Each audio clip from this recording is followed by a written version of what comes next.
નમસ્કાર વિદ્યાર્થી મિત્રો, અગાઉ આપણે વિદ્યુત ક્ષેત્ર છે એનું રેખા સંકલનની વાત કરી. એનાથી આગળની થિયરી આપણે એવી શીખ્યા કે ક્યુ વિદ્યુતભાર છે, ક્યુ વિદ્યુતભાર એને લીધે ઉદ્ભવતા વિદ્યુત ક્ષેત્રમાં એકમ ધન વિદ્યુતભારને એ થી બી સુધી લઈ જવા માટે કરવું વિદ્યુત ક્ષેત્ર વડે થતું કાર્ય નક્કી કરેલા માર્ગ પર આધારિત નથી, બિંદુઓના સ્થાન ઉપર આધારિત છે. વિદ્યાર્થી મિત્રો, સેજ આપણે યાદ કરી લઈએ કે ઈ થિયરીમાં આપણે એવી વાત કરી હતી કે આ કોઈ ક્યુ વિદ્યુતભાર છે, અથવા આપણે એવું કહીએ કે યામાક્ષ પદ્ધતિના ઉગમ બિંદુ ઉપર ક્યુ વિદ્યુતભાર છે. આ એક્સ અક્ષ, આ વાય અક્ષ, આ યામાક્ષ પદ્ધતિનું ઉગમ બિંદુ. હવે એના ઉપર કોઈ ક્યુ વિદ્યુતભાર છે, કેપિટલ ક્યુ વિદ્યુતભાર છે. હવે આ વિદ્યુતભાર છે એટલે આપણે જાણી છીએ કે આજુબાજુના વિસ્તારમાં વિદ્યુત ક્ષેત્ર પથરાયેલું હોય છે. એટલે સમજવા માટે આપણે આ રીતનું વિદ્યુત ક્ષેત્ર દર્શાવીએ.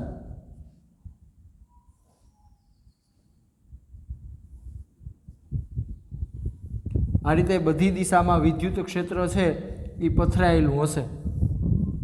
આ બાજુ પણ આમ વિદ્યુત ક્ષેત્ર પથરાયેલું હશે. હવે આ થિયરીમાં આપણે એવી વાત કરી કે અહીંયા માનો કે કોઈ એ બિંદુ છે અથવા કોણ છે એ બિંદુ, અને અહીંયા માનો કે બી બિંદુ છે. હવે આપણો પ્રશ્ન એવો હતો કે આ જે ક્યુ વિદ્યુતભાર છે, કેપિટલ ક્યુ વિદ્યુતભાર, એનું આ વિદ્યુત ક્ષેત્ર છે. આ વિદ્યુત ક્ષેત્રમાં એ અને બી બિંદુ મેં દર્શાવ્યા છે. હવે એકમ ધન વિદ્યુતભાર છે, એકમ ધન વિદ્યુતભાર ક્યુ બરાબર એક એકમ. હવે અહીંયા એકમ ધન વિદ્યુતભાર છે એને આપણે બી બિંદુ પાસે લઈ જવાનો છે.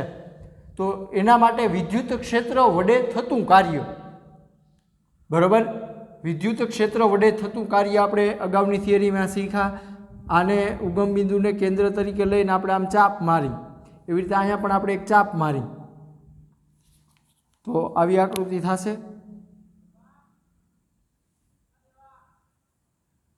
આ બિંદુને આપણે સી કહેતા હતા, આ બિંદુને આપણે ડી કહેતા હતા. આ આપણો સ્થાન સદિશ હતો, આ સ્થાન સદિશ એને આપણે આર એ કહેતા હતા. આ જે આપણો આખો સ્થાન સદિશ છે આ એને આપણે આર બી કહેતા હતા. તો એના માટે એકમ ધન વિદ્યુતભારને એ બિંદુએ એકમ ધન વિદ્યુતભાર છે એને બી બિંદુ પાસે આપણે લઈ જવાનો છે. તો વિદ્યુત ક્ષેત્ર વડે થતું કાર્ય આપણે ગણ્યું હતું. વિદ્યાર્થી મિત્રો, વિદ્યુતભારને તમે એ થી સી પાસે લઈ જઈ અને પછી બી પાસે લઈ જાઓ, અથવા એ થી ડી પાસે લઈ જાઓ અને ડી પાસેથી બી પાસે લઈ જાઓ, તો આવા અલગ અલગ માર્ગો વિચારી શકાય. એકમ ધન વિદ્યુતભારને એ થી બી બિંદુ પાસે લઈ જવા માટે અનેક માર્ગો વિચારી શકાય. આપણે બે માર્ગો માટે અગાઉ ગણતરી કરી હતી. તો આજે આપણે કાર્ય ગણ્યું હતું, બરાબર, એ આપણને મળ્યું હતું કે ક્યુ 1/r a minus 1/r b. આ રીતનું આપણને કાર્ય મળ્યું હતું. W બરાબર સંકલન a થી b e ડોટ dr બરાબર કે ક્યુ 1/r a minus 1/r b. આટલું કાર્ય આપણને મળ્યું હતું WAB. વિદ્યાર્થી મિત્રો, અગાઉના લેક્ચરમાં આપણે આ સૂત્ર ધાર્યું હતું, બરાબર. એકમ ધન વિદ્યુતભારને એ બિંદુએથી આ બી બિંદુએ લઈ જવા માટે કરવું પડતું કાર્ય કે ક્યુ 1/r a minus 1/r b. હવે વિદ્યાર્થી મિત્રો, એમાં આપણે એવી સાબિતી મેળવી હતી કે એકમ ધન વિદ્યુતભારને એ બિંદુએથી બી બિંદુએ લઈ જવા માટે ઘણા બધા માર્ગો વિચારી શકાય, પણ દરેક માર્ગમાં કાર્ય છે એ આપણે એક સરખું કરવું પડે. એટલે આપણે એવું કીધું કે બિંદુઓના જે સ્થાન છે, એ બિંદુ અને આ બી બિંદુનું જે સ્થાન છે એના ઉપર આ કાર્ય આધાર રાખે છે. આપણે નક્કી કરેલા માર્ગ ઉપર કાર્ય આધારિત નથી. હવે અહીંયા આપણે એનાથી આગળનો પ્રશ્ન છે, સમજાવો વિદ્યુત ક્ષેત્ર સંરક્ષી ક્ષેત્ર છે. સંરક્ષી એટલે કે જેમાં સંરક્ષણ થાય છે, બચાવ થાય છે. વિદ્યુત ક્ષેત્ર છે એનો બચાવ થાય છે, ખર્ચાતું નથી. હવે અહીંયા આપણે આ વસ્તુ સમજવા માટે જૂનું ઉદાહરણ યાદ કર્યું છે. એકમ ધન વિદ્યુતભારને એ બિંદુએથી આપણે સી પાસે લઈ ગયા, સી પાસેથી બી પાસે લઈ ગયા, તો આટલું કાર્ય કરવું પડ્યું. હવે આપણે એનાથી આગળ વિચારી કે બી પાસેથી વિદ્યુતભારને પાછો ડી પાસે લઈ આવવો અને ડી પાસેથી પાછો એ પાસે લઈ આવવો. બરોબર, તો એનો અર્થ એવો થયો કે હવે એકમ ધન વિદ્યુતભારને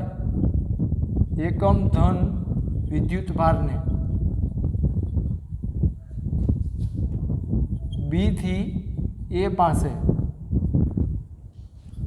લઈ જવા માટે, તો એના માટે કાર્ય શું આવશે? બરોબર, જેવી રીતે આપણે એ થી બી પાસે લઈ ગયા એવી રીતે હવે આપણે બી થી એ પાસે લઈ જવાનું છે. તો એના માટે આપણું આ સૂત્ર આમ બનશે, WBA બરાબર KQ 1/, જો પેલા બી છે એટલે 1/RB માઇનસ 1/RA આવું આવશે. આ જે કાર્ય ગણ્યું તો આપણે એકમ ધન વિદ્યુતભારને એ થી બી પાસે લઈ જવા માટે, આ જે કાર્ય હતું એ આપણે એ થી વિદ્યુતભારને આમ બી પાસે લઈ ગયા હતા, એકમ ધન વિદ્યુતભારને. હવે આપણે બી થી પાછો એ પાસે લઈ આવવાનો છે. જો બરોબર, એટલે કે આપણે આવું વિચારીએ, અહીંથી આપણે અહીંયા આવી, અહીંયાથી પાછો આપણે અહીંયા આવી, આ રીતે પાછા આપણે મૂળ સ્થાને ટૂંકમાં આવવાનું છે. એકમ ધન વિદ્યુતભારને પાછો આપણે મૂળ સ્થાને લેવાનો છે.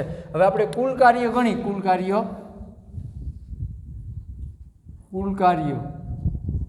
W બરાબર બંધ સંકલન E.dr. જો બંધ ગાળો રચાય એટલે અહીંયા બંધ સંકલન મેં લખ્યું છે. એ થી આપણે સી પાસે જઈ, સી થી બી પાસે જઈ, બી પાસેથી ડી પાસે આવી, ડી પાસેથી એ પાસે આવી, એટલે આ બંધ ગાળો રચાય છે. તો આને બંધ સંકલન કહેવાય. W બરાબર બંધ સંકલન E.dr. તો આને તમે આમ પણ લખી શકો, WAB પ્લસ WBA. હવે આપણે WAB આપણે શોધ્યું હતું, KQ 1/RA minus 1/RB plus WBA, તો આપણે શોધ્યું છે KQ 1/RB માઇનસ 1/RA. આગળ સાદુરૂપ આપો તો આનો આપણે અંદર ગુણાકાર કરી જો, બરોબર, તો KQ (RA minus KQ (RB plus KQ, અથવા તમે KQ કોમન રાખશો તો પણ ચાલશે. બરાબર, ગણતરી આપણે સરળ સેજ બને એના માટે આપણે KQ કોમન લઈ લઈએ. બરાબર, જો અહીંયા KQ છે ને અહીંયા KQ છે એટલે KQ આપણે કોમન લઈ લઈએ તો 1/RA minus 1/RB plus 1/RB minus 1/RA. તો વિદ્યાર્થી મિત્રો તમે સમજી શકો, આ પદ આપણું પ્લસ છે, જો 1/RB, આ પદ આપણું માઇનસ છે 1/RB, તો આ બે કેન્સલ થઈ જશે. આ પદ પાછું પ્લસ છે ને આ પદ આપણું પાછું માઇનસ છે એટલે આ એ કેન્સલ થઈ જશે. એટલે KQ ઇન્ટુ 0 એટલે જવાબ શું આવ્યો? 0 આવ્યો. વિદ્યાર્થી મિત્રો તમે સમજી શકો કે એ પાસેથી આપણે બી પાસે જઈ, બી પાસેથી ફરીને પાછા એ પાસે આવી તો આ કાર્ય છે, કુલ કાર્ય એ આપણું શૂન્ય આવશે.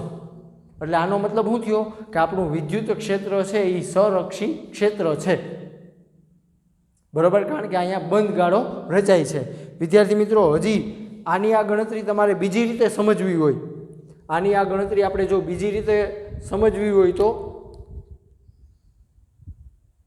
તો તમે આવું વિચારી શકો કે W બરાબર કાર્ય W બરાબર સંકલન E ડોટ dr, બરાબર. તો આ આપણું સ્થાનાંતર છે, સ્થાનાંતર સદિશ.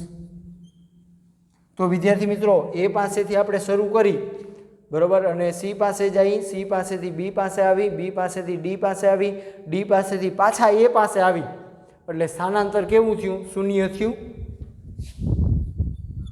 સ્થાનાંતર શૂન્ય થયું, બરાબર. એટલે આ કાર્ય શું થાય? શૂન્ય થાય.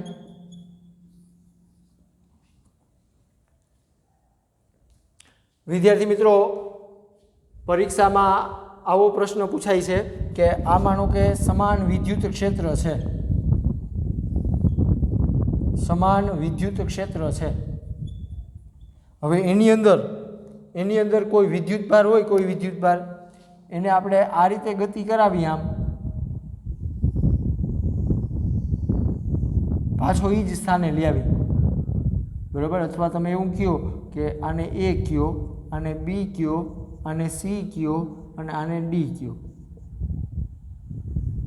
બરાબર. એ પાસેથી વિદ્યુતભાર છે ક્યુ વિદ્યુતભાર, એને એ પાસેથી માનો કે બી પાસે લઈ જાઓ, બી પાસેથી સી પાસે લઈ જાઓ, સી પાસેથી ડી પાસે લઈ જાઓ, ડી પાસેથી પાછો એ પાસે લઈ આવો, તો આમાં કાર્ય કેટલું કરવું પડે?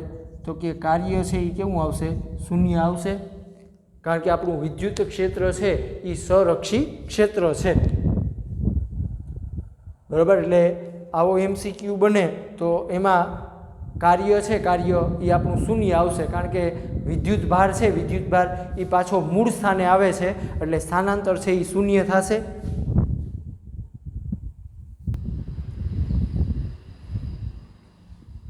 હાલો એનાથી આપણે આગળ વધી. વિદ્યાર્થી મિત્રો હવે આપણો પ્રશ્ન છે ક્યુ વિદ્યુતભારને વિદ્યુત ક્ષેત્રમાં એક બિંદુથી બીજા બિંદુએ લઈ જવામાં બાહ્ય બળ વડે થતું કાર્ય સમજાવવું, બરાબર. જો આ આપણું ઉદાહરણ હતું એમાં વિદ્યુત ક્ષેત્ર કાર્ય કરતું હતું. હવે આપણે એવું કીધું છે બાહ્ય બળ વડે થતું કાર્ય સમજાવવું. તો આપણે અહીંયા ક્યુ વિદ્યુતભાર વિચારી, બરાબર. અહીંયા એ બિંદુ છે, જો આ કેપિટલ ક્યુ વિદ્યુતભાર છે, એને પોતાનું આમ વિદ્યુત ક્ષેત્ર બધી દિશામાં પથરાયેલું હશે. હવે આ વિદ્યુતભાર છે એને પોતાનું આ વિદ્યુત ક્ષેત્ર છે એની અંદર મેં એ અને બી બિંદુ દર્શાવ્યા છે, બરાબર. હવે અહીંયા માનો કે ક્યુ નામનો કોઈ વિદ્યુતભાર હોય, ક્યુ નામનો કોઈ વિદ્યુતભાર એ બિંદુએ, એને આપણે લઈ જવાનો છે બી બિંદુ પાસે. એ ક્યુ વિદ્યુતભાર એ બિંદુ એ છે એને આપણે બી બિંદુ પાસે લઈ જવો છે, તો એના માટે કાર્ય છે એ વિદ્યુત ક્ષેત્ર કરે છે. હવે આ કાર્ય ગણવા માટે અગાઉ મેં તમને સૂત્ર સમજાવ્યું કે કાર્ય બરાબર બળ ગુણ્યા સ્થાનાંતર. હવે કુલ કાર્ય ગણવું હોય તો W બરાબર સંકલન F ડોટ dr, આપણે આવું કીધું. કુલ કાર્યનું સૂત્ર આપણે આવું લખ્યું હતું, W બરાબર સંકલન F ડોટ dr. હજી આપણે આગળ સાદુરૂપ આપી તો આ બળ છે, બળ એના માટે આપણી પાસે સૂત્ર છે E બરાબર F/Q.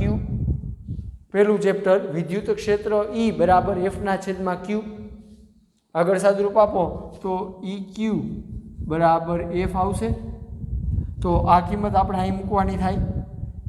W બરાબર સંકલન EQ ડોટ dr. Q છે, બરાબર, એ આપણો આ પરીક્ષણ વિદ્યુતભાર છે. જો એ અચળ હોય એટલે એને સંકલનની આગળ લેવું પડે. Q સંકલન E ડોટ dr, આવું સૂત્ર બને. વિદ્યાર્થી મિત્રો અગાઉની જે થિયરી શીખા આપણે અગાઉના લેક્ચરમાં, એમાં આપણે એકમ ધન વિદ્યુતભાર છે એ બિંદુએ એકમ ધન વિદ્યુતભાર એને આપણે બી બિંદુએ લઈ જતા હતા. આ એકમ ધન વિદ્યુતભાર હતો એની જગ્યાએ હવે આપણે ક્યુ વિદ્યુતભાર વિચારવાનો છે, ક્યુ વિદ્યુતભાર. તો એના માટે કાર્ય આટલું કરવું પડે, વિદ્યુત ક્ષેત્ર આટલું કાર્ય કરશે ક્યુ સંકલન E ડોટ dr. એકમ ધન વિદ્યુતભાર માટે આપણે અગાઉ જે ગણતરી કરી એ યાદ કરાવું છું એકમ ધન વિદ્યુત ભાર માટે.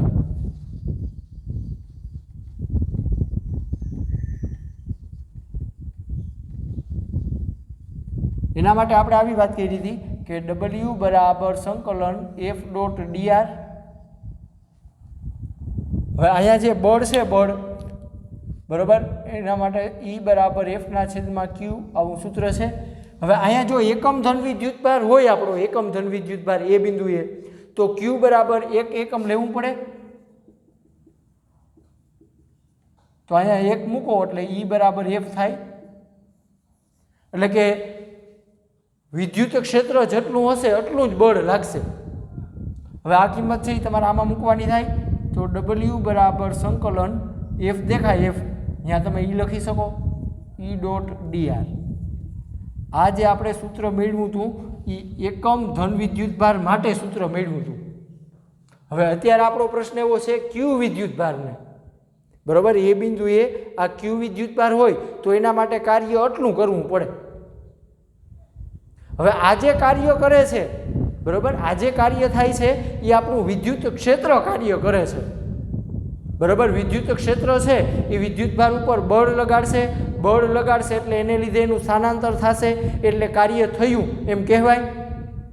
હવે આપણો અહીંયા પ્રશ્ન એવો છે Q વિદ્યુત ભારને વિદ્યુત ક્ષેત્રમાં એક બિંદુથી બીજા બિંદુએ લઈ જવામાં બાહ્ય બળ વડે થતું કાર્ય. જો બાહ્ય બળ લગાડી અને કરવું પડતું કાર્ય આપણે ગણવાનું છે. તો આ જે કાર્ય થતું હતું એ આપણું વિદ્યુત ક્ષેત્ર કાર્ય કરતું હતું. વિદ્યુત ક્ષેત્ર વડે થતું કાર્ય હતું. હવે આપણે બાહ્ય બળ વડે થતું કાર્ય ગણવાનું કહે છે બરાબર. તો આપણું આ પ્લસ છે એ આપણે માઇનસ લેવું પડે. ફેર એટલો પડે માઇનસ Q સંકલન E ડોટ dr આવશે. વિદ્યુત ક્ષેત્ર વડે થતું કાર્ય પ્લસ હોય તો બાહ્ય બળ વડે થતું કાર્ય આપણે માઇનસ લેવું પડે. કારણ કે વિદ્યુત ક્ષેત્ર છે એ આ દિશામાં બળ લગાડશે અને બાહ્ય બળ આપણે આ દિશામાં લગાડવું પડે એનાથી વિરુદ્ધ દિશામાં. એટલે આ પ્લસ હતું એ આપણે માઇનસ લેવું પડે બરાબર. એવી રીતે એકમ ધન વિદ્યુત ભાર માટે વાત કરવી હોય તો બાહ્ય બળ વડે થતું કાર્ય ગણવું હોય તો W બરાબર માઇનસ સંકલન E ડોટ dr આવું આવશે.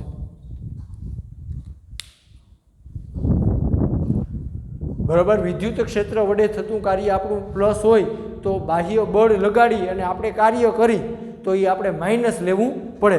એટલે આ રીતે વિદ્યાર્થી મિત્રો તમે સૂત્ર છે એ લખી શકો કે W બરાબર માઇનસ સંકલન QE ડોટ dr.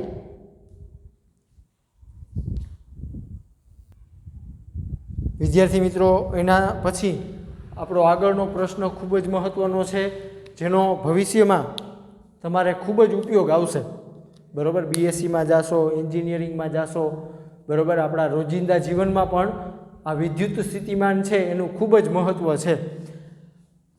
વિદ્યુત સ્થિતિમાનની વ્યાખ્યા અને તેને અનુરૂપ સૂત્ર આપો બરાબર. એની વ્યાખ્યા આપવાની છે અને એનું સૂત્ર આપવાનું છે. તેના એકમ અને પરિમાણ લખો એટલે કે પારિમાણિક સૂત્ર લખવાનું છે અને એકમ લખવાનો છે. વિદ્યાર્થી મિત્રો જૂનું આપણું ઉદાહરણ છે એ આપણે યાદ કરી કે આપણો આ કેપિટલ Q વિદ્યુત ભાર છે એને પોતાનું આમ વિદ્યુત ક્ષેત્ર બધી દિશામાં ગોઠવાયેલું હશે. હવે આ જે વિદ્યુત ક્ષેત્ર છે આ વિદ્યુત ક્ષેત્ર એની અંદર મેં A અને B બિંદુ બતાવ્યા છે. આ A અને આ B બિંદુ ક્યાં છે? વિદ્યુત ક્ષેત્રની અંદર. બરાબર સમજો. કેપિટલ Q વિદ્યુત ભાર છે એને પોતાનું આમ વિદ્યુત ક્ષેત્ર પથરાયેલું છે એની અંદર મેં A અને B બિંદુ બતાવ્યા છે બરાબર. હવે અહીંયા એકમ ધન વિદ્યુત ભાર છે એ બિંદુ એ એકમ ધન વિદ્યુત ભાર એને આપણે B બિંદુ પાસે લઈ જવાનો છે.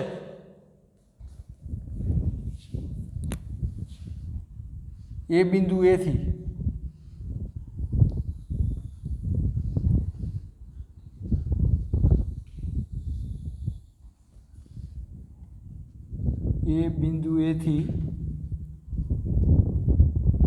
એકમ ધન વિદ્યુત ભારને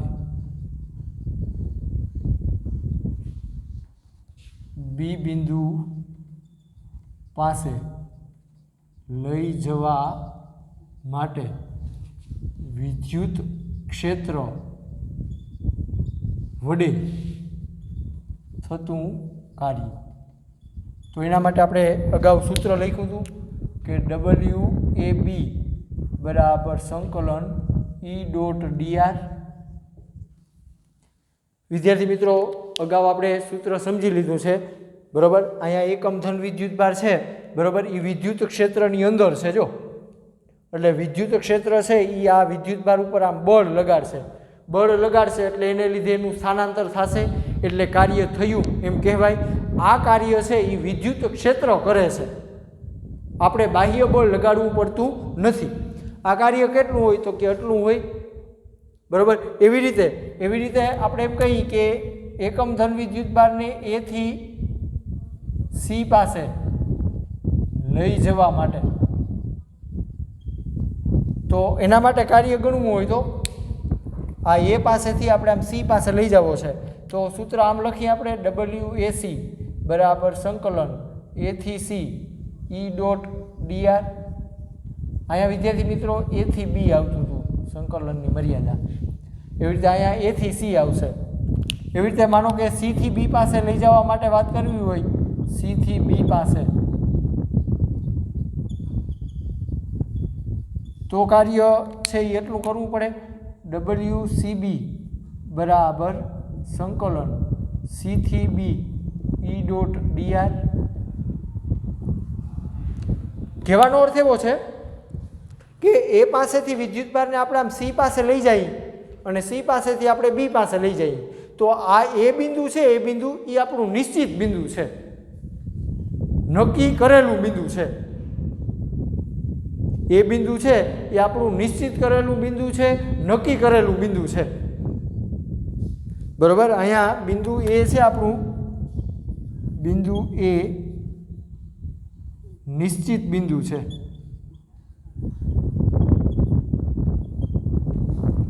હવે આપણે આનાથી આગળ વિચારી કે વિદ્યુત સ્થિતિમાન છે, વિદ્યુત સ્થિતિમાન, બરાબર, એમાં અનંત અંતરે નિશ્ચિત બિંદુ લેવામાં આવે છે. વિદ્યુત સ્થિતિમાન માટે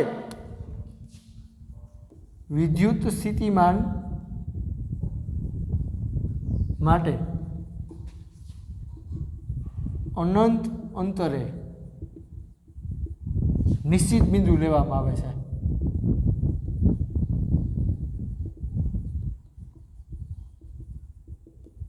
એટલે કે હવે હું એક બીજી આકૃતિ દોરું છું કે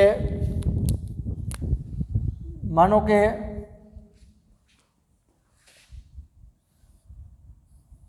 આ એક્સ અક્ષ છે, આ વાય અક્ષ છે, આ યામાક્ષ પદ્ધતિનું ઉગમ બિંદુ છે. હવે ધારો કે આ ઉગમ બિંદુ છે, ત્યાં કોઈ એક વિદ્યુતભાર છે, જેવી રીતે અહીંયા ક્યુ વિદ્યુતભાર હતો એવી રીતે અહીંયા કોઈ એક વિદ્યુતભાર છે. હવે આને પોતાનું આમ વિદ્યુત ક્ષેત્ર બધી દિશામાં પથરાયેલું હશે. આ રીતે વિદ્યુત ક્ષેત્ર છે એ બધી દિશામાં પથરાયેલું હશે. હવે આ વિદ્યુત ક્ષેત્ર છે, આ વિદ્યુત ક્ષેત્ર, બરાબર, એની અંદર હું અહીંયા એક બિંદુ P લઉં છું, બરાબર. અહીંયા એક બિંદુ P છે. હવે અનંત અંતરે આપણે એક બીજું બિંદુ વિચારવાનું છે. અનંત અંતરે હું એવું કહું કે અહીંયા ધારો કે અનંત અંતર થાય છે,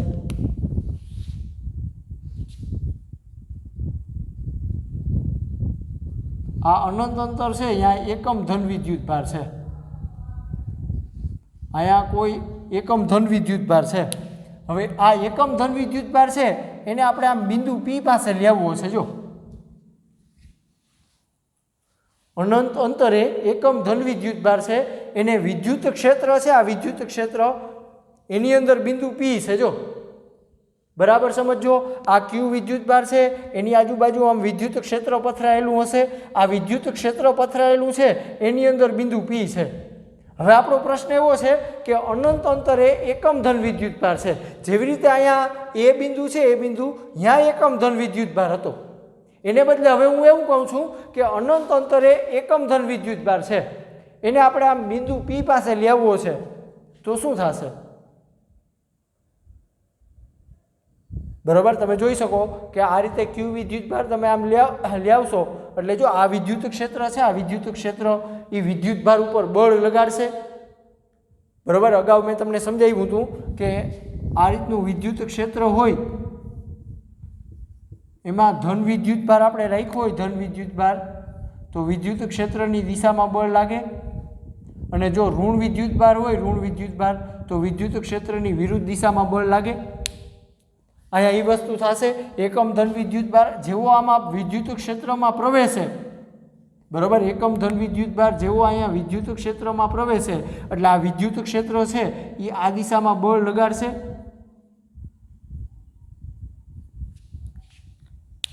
બરાબર, એકમ ધન વિદ્યુતભાર જેવો આપણે બળપૂર્વક આમ દાખલ કરી એટલે વિદ્યુત ક્ષેત્રની અસર હેઠળ આવે એટલે તરત એના ઉપર વિદ્યુત ક્ષેત્ર આમ બળ લગાડશે. એકમ ધન વિદ્યુતભાર છે એટલે વિદ્યુત ક્ષેત્રની દિશામાં બળ લાગશે. જો વિદ્યુત ક્ષેત્ર આ દિશામાં બળ લગાડશે અને વિદ્યુત ભાર છે એને આપણે એની વિરુદ્ધ દિશામાં અહીંયા લાવવાનો છે. જો કહેવાનો અર્થ એવો થાય કે આપણે અહીંયા બાહ્ય બળ લગાડવું પડે. એકમ ધન વિદ્યુતભાર છે, એકમ ધન વિદ્યુતભાર એને આપણે બળ, બાહ્ય બળ લગાડી તો એ બિંદુ P પાસે આવી શકે. કારણ કે વિદ્યુત ક્ષેત્ર છે એ આ દિશામાં બળ લગાડશે, એની વિરુદ્ધમાં આપણે બાહ્ય બળ લગાડવું પડશે. બરાબર, એટલે આ કાર્ય ગણવું હોય તો, બરાબર, આ જેવી રીતે સૂત્ર બનાવ્યા એવી રીતે આ કાર્ય ગણવું હોય તો આપણે શું કરવું પડે, તો કે કાર્ય ડબલી અનંત અંતરે છે, એકમ ધન વિદ્યુતભાર અનંત અંતરે, ત્યાંથી આપણે P બિંદુએ લેવાનો છે એટલે અનંતથી P.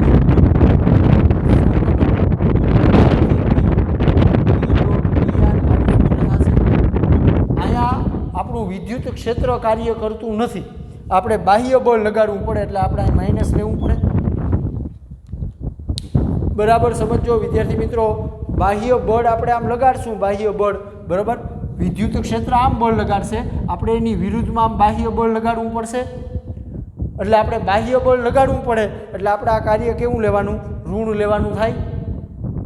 માઇનસ સંકલન અનંતથી P, એકમ ધન વિદ્યુતભાર અનંત અંતરે છે ત્યાંથી P બિંદુએ લેવાનો છે એટલે E ડોટ dr. તો આને વિદ્યુત સ્થિતિમાન કહેવાશે. અનંત અંતરેથી એકમ ધન વિદ્યુતભારને વિદ્યુત ક્ષેત્રમાં આપેલા બિંદુએ લઈ જવા માટે વિદ્યુત ક્ષેત્રની વિરુદ્ધમાં કરવા પડતા કાર્યને, બરાબર, જો આ વિદ્યુત ક્ષેત્ર છે, આ વિદ્યુત ક્ષેત્ર એની વિરુદ્ધમાં કરવા પડતા કાર્યને સ્થિત વિદ્યુત સ્થિતિમાન કહે છે. વિદ્યાર્થી મિત્રો, વિદ્યુત સ્થિતિમાન તમે 10મા ધોરણમાં પણ શીખ્યા છો.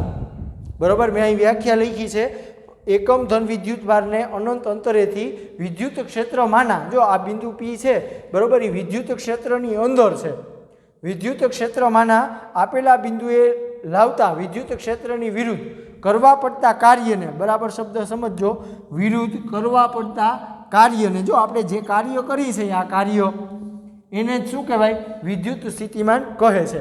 એટલે કે આને તમે આમ પણ કહી શકો, Vp બરાબર માઇનસ સંકલન અનંતથી P E ડોટ dr. આ P બિંદુ છે, આ P બિંદુ એ અહીંયા વિદ્યુત સ્થિતિમાન. એટલે આ રીતે તમે વિદ્યુત સ્થિતિમાનની વ્યાખ્યા આપી શકો. હવે આપણે સૂત્રની વાત કરવી હોય તો તમારે 10મા ધોરણમાં સૂત્ર પણ આવી ગયું. વિદ્યુત સ્થિતિમાન બરાબર સ્થિતિ ઉર્જા અથવા તમે કાર્ય કયો છેદમાં વિદ્યુત ભાર. બરાબર, આપણો વિદ્યુત ભાર છે એ એકમ ધન વિદ્યુત ભાર છે. એકમ ધન વિદ્યુત ભારને વિદ્યુત ક્ષેત્રમાં આપેલા બિંદુએ લઈ જવા માટે વિદ્યુત ક્ષેત્રની વિરુદ્ધમાં કરવા પડતા કાર્યને, બરાબર, જે આ કાર્ય આપણે કરી એને જ વિદ્યુત સ્થિતિમાન કહે છે. વિદ્યાર્થી મિત્રો, તમે વિચારી શકો કે એકમ ધન વિદ્યુત ભાર છે, એકમ ધન વિદ્યુત ભાર, બરાબર, એ જેવો વિદ્યુત ક્ષેત્રમાં પ્રવેશે આ વિદ્યુત ક્ષેત્રમાં એટલે વિદ્યુત ક્ષેત્ર આમ બળ લગાડશે, એની વિરુદ્ધમાં આપણે આમ બળપૂર્વક વિદ્યુત ભારને લેવો પડશે. જો આમ બાહ્ય બળ લગાડશું, આ વિદ્યુત ભાર છે, બરાબર, એના ઉપર આપણે આમ બાહ્ય બળ લગાડવું પડશે. બાહ્ય બળ લગાડશું એટલે એને લીધે એનું સ્થાનાંતર થશે એટલે કાર્ય થયું એમ કહેવાય. આ કાર્ય જે છે એને જ વિદ્યુત સ્થિતિમાન કહે છે. એટલે આ સૂત્ર છે એ તમારે 10મા ધોરણમાં આવી ગયું. વિદ્યુત સ્થિતિમાન બરાબર સ્થિતિ ઉર્જા અથવા કાર્ય છેદમાં વિદ્યુત ભાર. હાલો આનો એકમ કેવો હોય તો આ ઉર્જા છે એટલે જૂલ, વિદ્યુત ભાર છે એટલે કુલમ, અથવા બીજો એકમ કેવો હોય તો વોલ્ટ. બરાબર, વોલ્ટેજ આપણે વોલ્ટ કહીએ, વૈજ્ઞાનિકના નામ ઉપરથી આ એકમ આવ્યો છે. હાલો પારિમાણિક સૂત્ર કેવું હોય તો ઉર્જાનું પારિમાણિક સૂત્ર એટલે mની 1 ઘાત lની 2 ઘાત tની -2 ઘાત છેદમાં વિદ્યુત ભાર. બરાબર, વિદ્યુત ભારનું પારિમાણિક સૂત્ર છે બરાબર, એ આપણે મેળવવું પડશે. વિદ્યુત ભારનું પારિમાણિક સૂત્ર આપણી પાસે સૂત્ર છે I બરાબર Q/T. વિદ્યુત પ્રવાહનું સૂત્ર છે વિદ્યુત પ્રવાહ, 10મા ધોરણમાં આવી ગયું. I બરાબર Q/T. બરાબર, એમાં આ ટીને આ બાજુ લ્યો એટલે IT બરાબર Q, Q એટલે આપણો વિદ્યુત ભાર. હાલો વિદ્યુત પ્રવાહ, I એટલે વિદ્યુત પ્રવાહ એટલે એમ્પિયર, સમય એટલે tની 1 ઘાત. બરાબર, એટલે આ એનું પારિમાણિક સૂત્ર થશે aની 1 ઘાત આવશે, tની 1 ઘાત આવશે, mની 1 ઘાત lની 2 ઘાત. બરાબર, આને અંશમાં લ્યો એટલે -1 થશે એટલે tની -3 અને aની -1. આ એનું પારિમાણિક સૂત્ર થશે. વિદ્યાર્થી મિત્રો, આ MCQમાં ઘણી વખત પૂછાય છે. આ પ્રશ્ન છે એ ઘણી વખત MCQમાં પૂછાય છે કે વિદ્યુત સ્થિતિમાનનું પારિમાણિક સૂત્ર લખો. બરાબર, વિદ્યુત સ્થિતિમાનનું પારિમાણિક સૂત્ર નીચેના પૈકી કયું છે?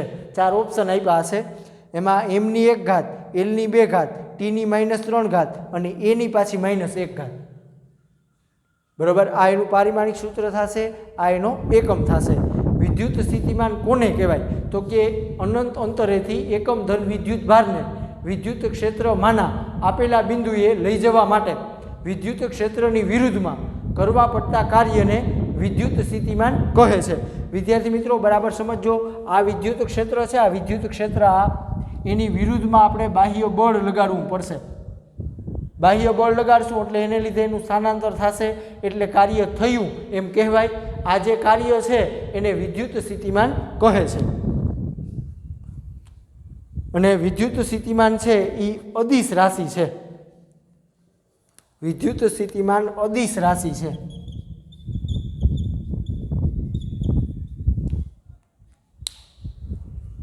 એટલે આજે વિદ્યાર્થી મિત્રો આપણે જે પ્રશ્નો સમજાય છે એ તમારે હોમવર્કમાં રહેશે.